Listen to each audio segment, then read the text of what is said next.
नमस्कार दोस्तों, आज हम जिस मेडिसिन के बारे में चर्चा करेंगे उसका नाम है फिनास्टेराइड।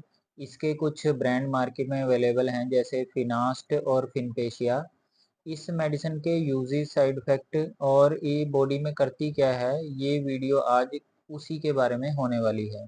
तो सबसे पहले डिस्कस करते हैं ये बॉडी में करती क्या है। दोस्तों, हमारी बॉडी में एक टेस्टोस्टेरोन नाम का हार्मोन रिलीज होता है जो कि डाईहाइड्रो टेस्टोस्टेरोन में चेंज होता है।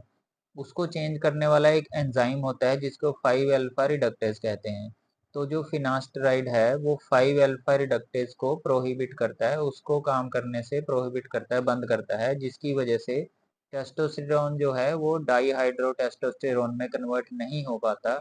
और जो डाईहाइड्रो टेस्टोस्टेरोन है वही हमारे हेयर लॉस का प्रमुख कारण बनता है। तो जब वो डाईहाइड्रो टेस्टोस्टेरोन नहीं बनेगा तो वो हमारे हेयर लॉस नहीं होंगे, तो इंसान के जो हेयर हैं वो रीग्रो भी होते हैं इस मेडिसिन से।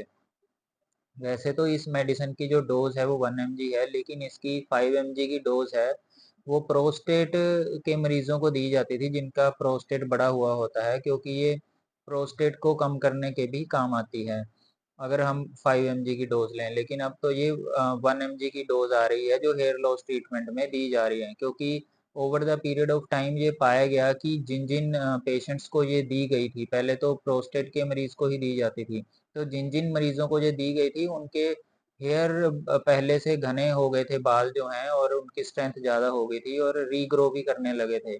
तो उस केस में उन्होंने क्या किया कि अब जो नॉर्मल पेशेंट है जिसको प्रोस्टेट का कैंसर या प्रोस्टेट की प्रॉब्लम नहीं है, उसको ये मेडिसिन दें तो कैसे करें। फिर उन्होंने डोज जो है इसकी कम कर दी, 1 mg पे ले आए, जिसके कारण इसके साइड इफेक्ट कम हो और ये हेयर लॉस के पेशेंट्स को नॉर्मली दे सकें। इसकी डोज के बारे में बात कर लेते हैं। इसकी डोज डॉक्टरों द्वारा ही निर्धारित की जाती है, वो हर पेशेंट की सिचुएशन के हिसाब से वेरी करती है। पर एक नॉर्मल जो डोज चलती है जो डॉक्टर प्रिस्क्राइब करते हैं वो 1 mg करते हैं, और ये 3-4 महीने का इसका रेजिमेंट होता है। 4 महीने तक ये मेडिसिन 1 mg की डोज पे ही चलती है।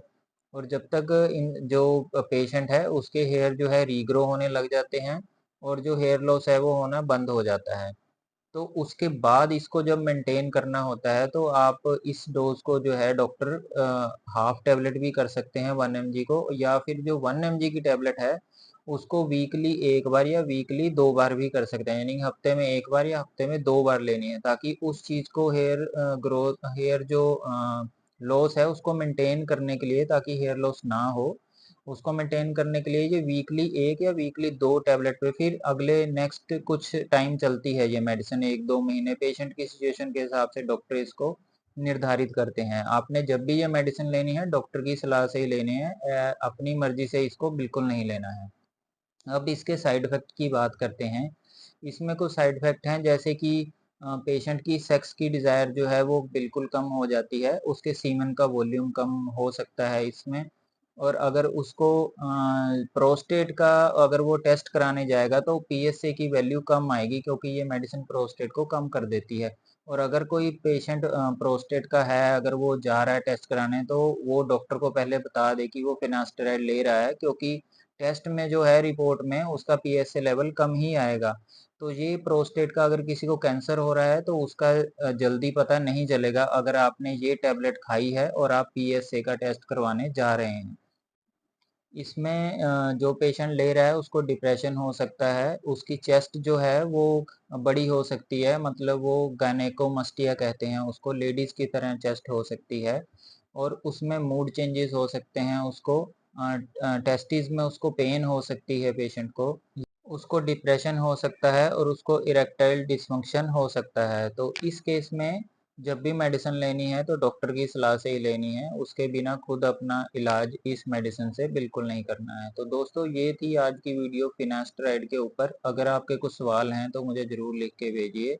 मेरी वीडियो सब्सक्राइब कीजिए और लाइक और शेयर कीजिए। धन्यवाद।